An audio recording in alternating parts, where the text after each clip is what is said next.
Steve-O from Jackass almost got breast implants as a joke, but then he had a profound conversation with a transgender person that changed everything. Jackass star Steve-O has been shooting a bunch of new pranks this year for his upcoming live tour. And back in July, he very publicly promised his fans that he'd be getting breast implants to carry out some of these pranks. As he told the X5 podcast, "I came up with the idea a few years ago to get a boob job and just film a bunch of legitimately funny hidden camera pranks with me in disguise." One of those pranks included Steve-O tricking men into checking him out at a motorcycle rally, and he hoped that the guys would maybe even beat him up. He was apparently really into the idea, saying, "I believe in the comedy. I've always been a body modification guy. This level of commitment to this bit, how nuts it is, I believe in it and I'm going to go ahead and do it." As he later told Consequence, he had found a doctor and even had a surgery date. But then, quote, "I got within 10 hours of being in surgery. The surgery was supposed to happen at 8 in the morning, and 10 p.m. the night before, I got a call that the anesthesiologist backed out of it because he found out that it was me doing it as a stunt.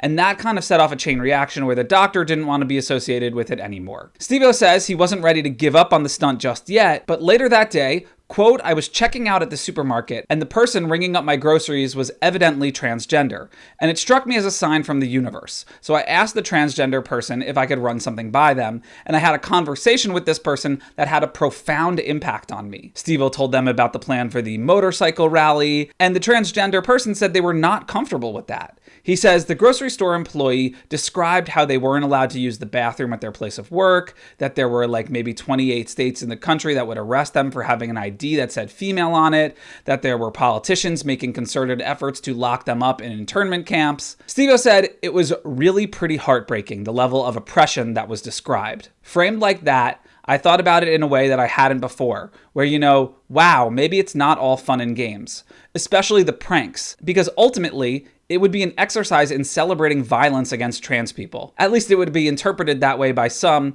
and then when it was put to me that way, I thought, wow, maybe I missed the mark on that one. So he ended up dropping the idea entirely, explaining, "I felt the universe intervened on my behalf. Looking back on it, I'm extremely grateful that it didn't happen. I'm really glad that I didn't go through with it." Steve-O still said he feels bad he didn't honor the promise to his fans, but he explains, "I think it's a very valuable trait to be able to admit when you've got things wrong."